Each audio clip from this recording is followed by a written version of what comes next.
Bonjour, alors dans cette courte vidéo, nous allons nous intéresser à l'énergie potentielle associée à d'autres forces que celles que nous avons développées dans le cours. Alors donc nous allons d'abord rappeler comment on fait pour déterminer l'énergie potentielle à partir d'une force conservative, puis donc nous allons appliquer ça à la force du ressort, ou aussi force élastique, et nous appliquerons ça à la force électrique dans deux cas, dans le cas d'un champ électrique uniforme et dans le cas d'un champ électrique créé par une particule chargée. Donc commençons par rappeler comment faire pour calculer une énergie potentielle associée à une force conservative.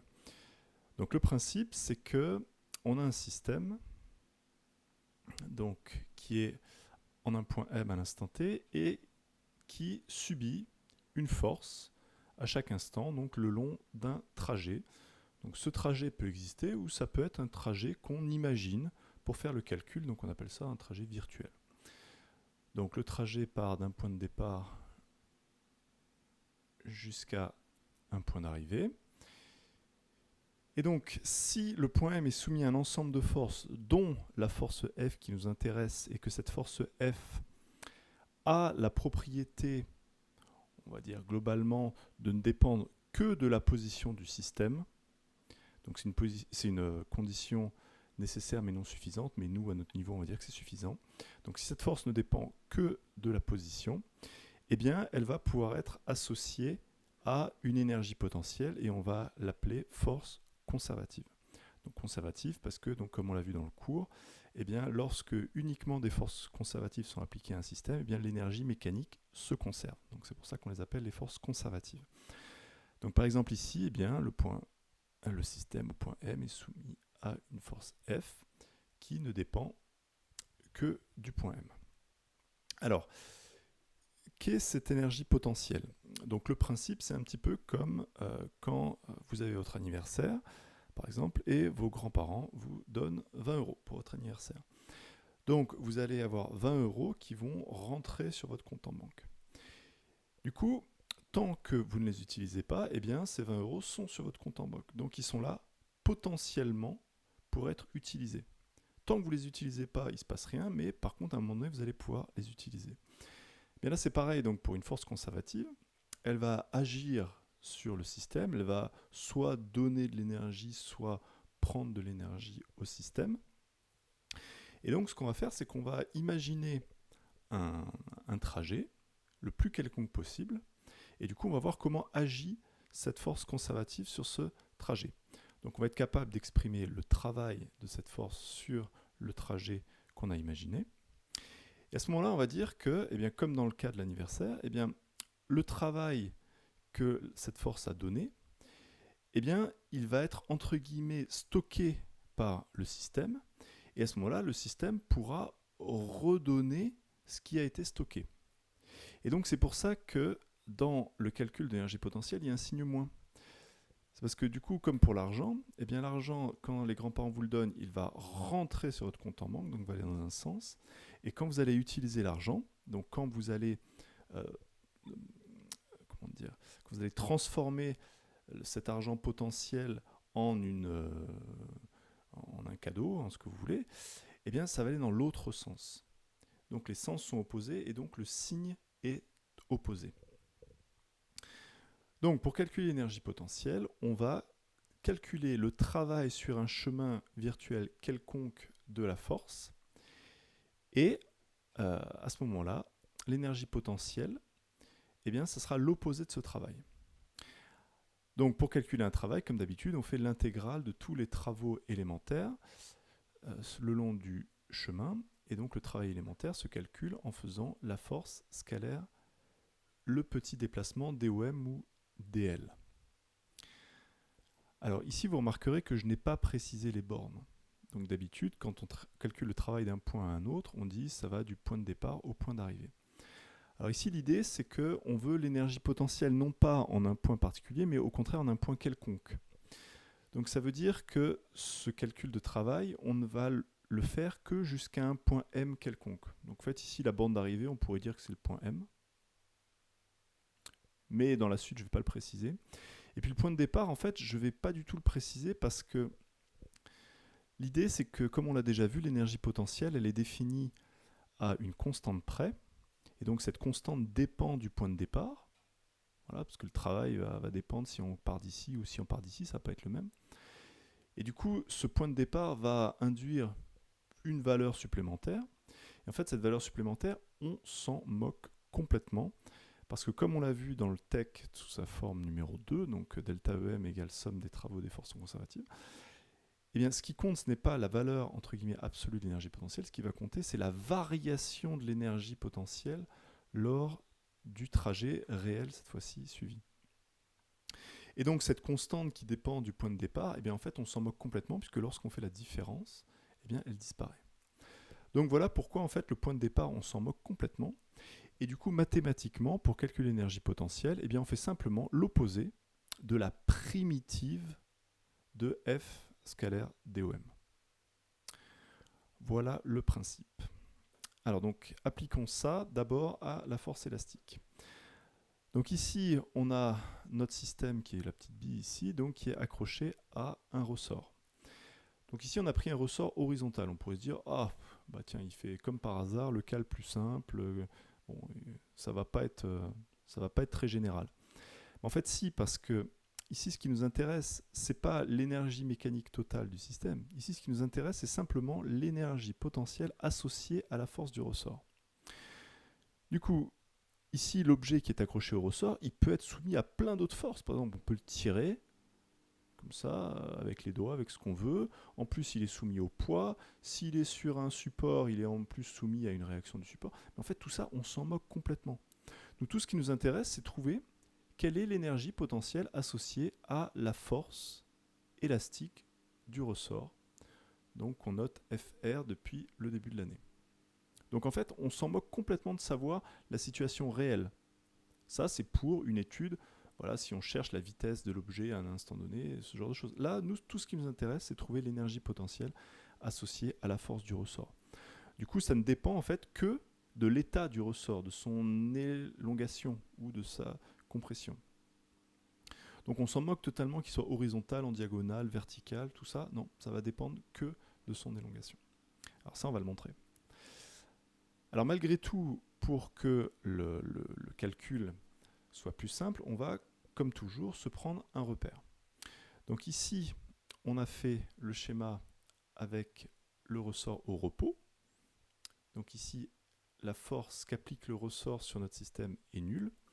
Et donc, comme on l'a déjà fait, on peut définir ici le point M0, qui est du coup le point où le ressort, le point où est le système lorsque le ressort n'applique aucune force, donc est à vide.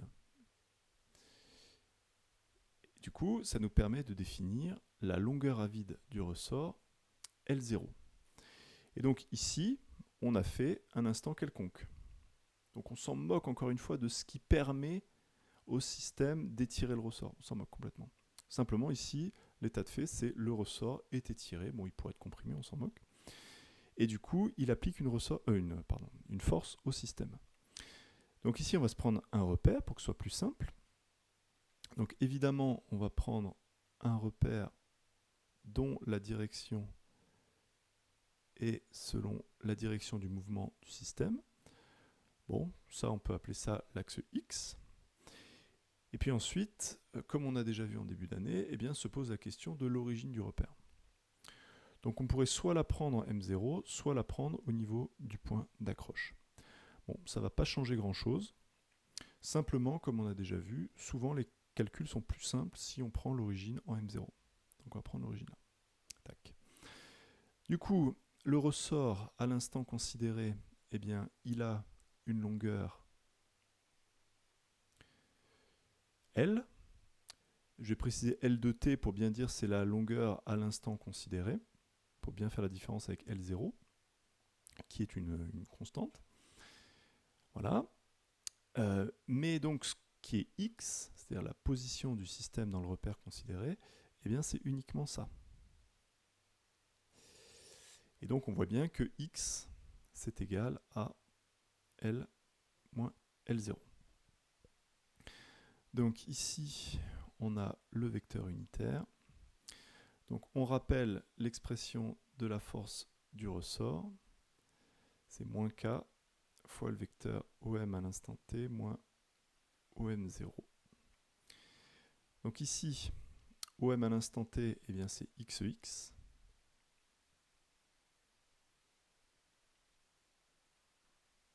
OM, le point M il est là à l'instant T. Donc OM c'est simplement X dans la direction EX. Et OM0, bah, vu qu'on a pris O en M0, eh bien le vecteur OM0 c'est le vecteur nul. Voilà, donc on retrouve l'expression de la force du ressort la plus simple possible lorsque l'on prend l'origine au niveau du point M0. Ok, donc allons-y pour calculer l'énergie potentielle. Donc pour calculer l'énergie potentielle, il faut faire moins la primitive de F, donc ici FR scalaire DOM. Donc ici, DOM, le déplacement du système, il se fait uniquement sur l'axe X. Donc ça va être un dx EX, avec des x qui peut être positif ou négatif selon que le système se déplace vers la gauche ou vers la droite. Mais ça, on s'en moque, hein. Le sens du déplacement est dans le signe de dx. Du coup, là, on fait le cas général et donc on ne précise pas de quel signe est dx. Voilà, donc il ne reste plus qu'à faire le produit scalaire et à calculer la primitive. Donc ce qui fait moins kxEx, donc ça c'est la force du ressort, scalaire DOM, c'est-à-dire dxEx. Donc EX fois EX, ça fait un scalaire EX, pardon, ça fait 1. Donc il reste à faire moins la primitive. Alors d'ailleurs les deux signes moins se simplifient, donc ça devient plus. K c'est une constante, donc je peux la sortir, et il reste à faire la primitive de X. Du coup la primitive de X, eh bien, c'est simplement X2 sur 2. Donc EP, c'est égal à 1 demi de K X2. Alors du coup, cette énergie potentielle, on l'a dans le repère qu'on a pris.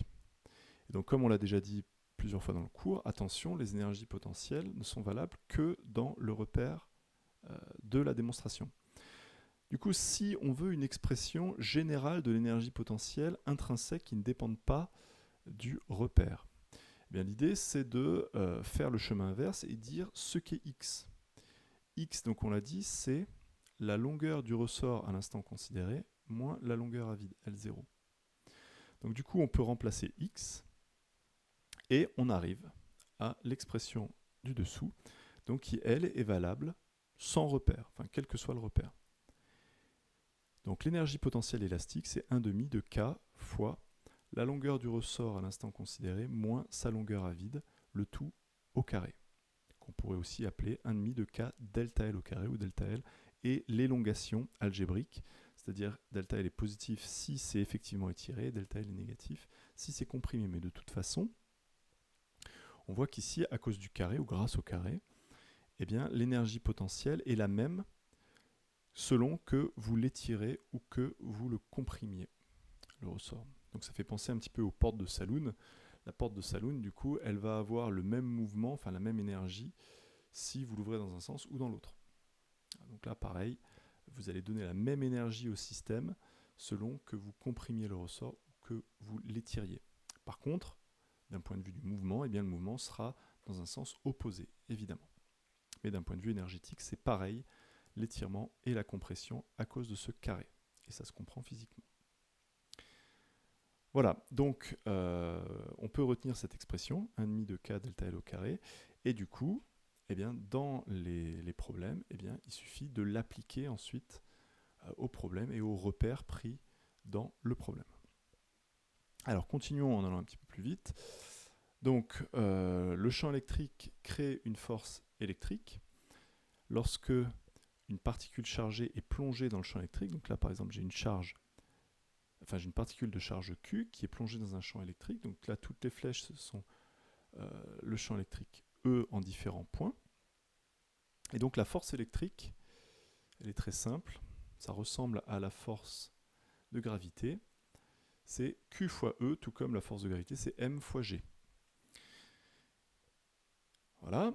Donc ici, si Q est positive, eh bien la force subie, elle va être comme ceci. Alors là, l'idée, c'est qu'on a un champ qui est uniforme, donc qui garde toujours la même direction. Donc, au lieu de se prendre la tête avec le x et le y qui est défini ici sur le schéma, eh bien, je vais prendre un nouveau x et un nouveau y qui respectent, du coup, l'orientation de l'objet principal du problème, ici le champ électrique. Donc ici, je vais prendre un x, oula, j'ai un peu raté, dans cette direction-là, et un y, du coup, dans cette direction-là. Et ça va me permettre d'écrire que le champ électrique, eh bien, a une certaine norme, mais qu'il est en tout point selon EX. Donc le vecteur E, c'est E0EX, quel que soit le point M considéré. Donc faisons le même calcul que précédemment. Donc on imagine un chemin virtuel. Voilà. Là on a un point M quelconque, et donc on va calculer l'énergie potentielle comme étant l'opposé de la force électrique scalaire le déplacement. Donc ici on s'est pris un repère cartésien. Là, le déplacement est totalement quelconque dans l'espace, donc on a dOm qui est égal à dxEx plus dyEy plus potentiellement, parce que là on est en 2D, mais potentiellement il peut aussi y avoir un déplacement selon z. Voilà, donc l'énergie potentielle est égale à moins donc la force électrique. La force électrique c'est Q fois E, et E c'est E0EX. Scalaire le déplacement, donc je ne réécris pas, c'est ce qui est au-dessus. Du coup, le produit scalaire est distributif, donc il va falloir faire le premier terme fois celui-là, le premier terme fois celui-là, et le premier terme fois celui-là. Or, EX est perpendiculaire à Y et EZ, donc tout ça, ça vaut 0, et EX scalaire EX, ça vaut 1. Donc finalement, il ne reste que moins la primitive de Q fois E0 fois dx. On peut sortir Q et E0, et donc il reste simplement la primitive, et ici de quoi? Eh bien, de 1. Donc la primitive de 1 par rapport à x, eh bien c'est x. Enfin, quand je dis la primitive, c'est une primitive, mais comme je l'ai dit dans l'introduction, on s'en moque totalement de la constante près. Donc du coup, l'énergie potentielle électrique, eh bien, est égale à moins Q E0 x, où donc x, c'est la coordonnée de m dans la direction du champ électrique uniforme. Voilà, donc ça veut dire qu'en vrai, si la particule se déplace d'un point à un autre, eh bien du coup, l'énergie potentielle entre le point de départ et le point d'arrivée, ça sera moins QE0 fois x départ, et l'autre moins QE0 fois x arrivée. Donc c'est très simple. Allez, pour finir, donc, un autre cas de champ électrique, mais ce coup-ci, le champ électrique, il est créé par une seule particule chargée. Donc le champ électrique, on reverra ça beaucoup l'année prochaine.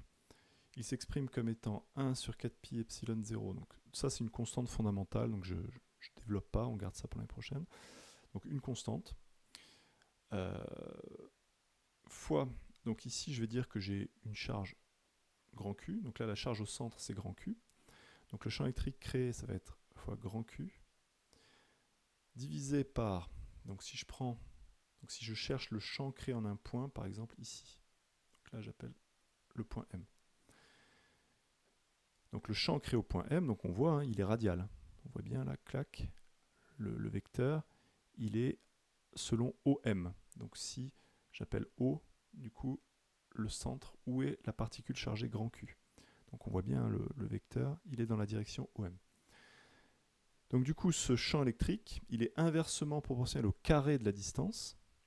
Donc si on prend des coordonnées cylindriques, parce qu'on imagine pour la facilité de la démonstration, qu'on reste à 2 dimensions, et donc on peut utiliser les coordonnées cylindriques ici.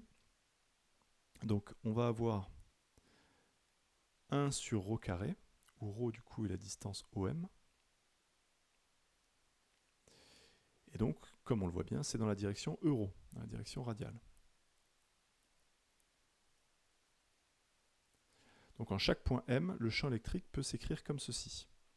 une constante fois grand Q sur la distance au carré fois le vecteur unitaire radial euro. Du coup, à nouveau, on imagine une particule chargée qui fait un chemin quelconque. Hop, on s'en moque. Chemin, on voit peut-être pas très bien en vert. Donc là, on a DOM comme ceci. Voilà, et donc il y a une particule chargée. Cette particule chargée, je vais supposer qu'elle a une charge petit q. Et donc cette particule chargée subit à nouveau la force électrique Q fois E, comme dans l'exemple précédent.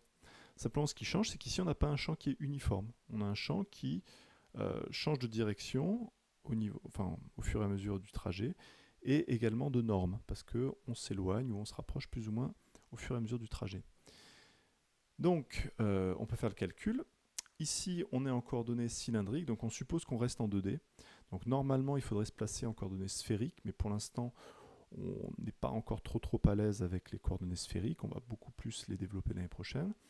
Donc en coordonnées cylindriques en 2 dimensions, eh bien, le déplacement élémentaire, c'est un petit déplacement selon euro et un petit déplacement selon EφI. Donc EφI qui est comme ceci. Donc comme ça a été démontré dans une autre vidéo et comme vous l'avez dans l'annexe, donc DOM ça va être dρ euro plus ρ dφ EφI. Donc un petit déplacement radial et un petit déplacement orthoradial. Du coup, il ne reste plus qu'à faire le calcul. L'énergie potentielle, c'est l'opposé de la primitive de la force électrique scalaire, le déplacement quelconque. Donc la force électrique, c'est 1 sur 4 pi epsilon 0 grand Q sur ρ carré euro. Et le DOM, donc c'est dρ euro plus ρ dφ EφI. Voilà, à nouveau, on distribue. Donc ça fait ça, scalaire ça, plus ça, scalaire ça. Euro scalaire EφI, ça vaut 0 parce que c'est perpendiculaire. Euro scalaire euro, ça vaut 1. Donc finalement, il reste EP égale. Je vais sortir tout ce qui est constant. Donc 1 sur 4 pi epsilon 0, évidemment. Alors pardon, j'ai oublié quelque chose, c'est que la force, c'est multiplié par petit q. Donc 1 sur 4 pi epsilon 0 est constant. Grand Q et petit q sont constants. Ce sont les charges des deux particules chargées. Donc je peux les sortir. Par contre, attention, ρ n'est pas constant, puisque au cours du trajet, la distance entre les deux particules varie. Donc je vais sortir grand Q, petit q sur 4 pi epsilon 0. Mais par contre, je dois donc garder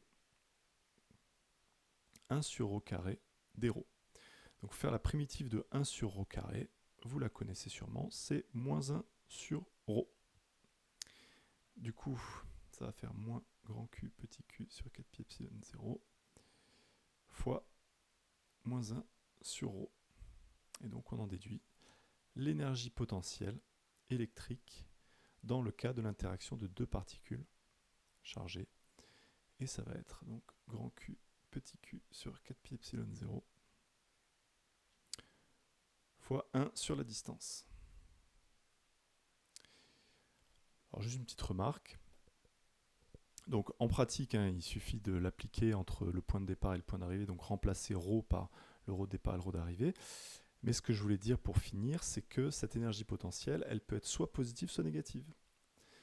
Parce que le signe de Q peut être positif ou négatif, et le signe de petit q peut être positif ou négatif. Et donc on se rend bien compte que selon que la force sera attractive ou répulsive, donc attractive si les deux signes sont opposés et répulsive si les deux signes sont les mêmes, eh bien l'énergie potentielle sera soit négative, soit positive. Et donc on se rend bien compte que du coup la force électrique va avoir deux rôles différents selon que la force est attractive ou répulsive. Voilà donc pour ces exemples, j'espère que ça vous aura permis de clarifier comment on fait pour calculer une énergie potentielle d'une force conservative.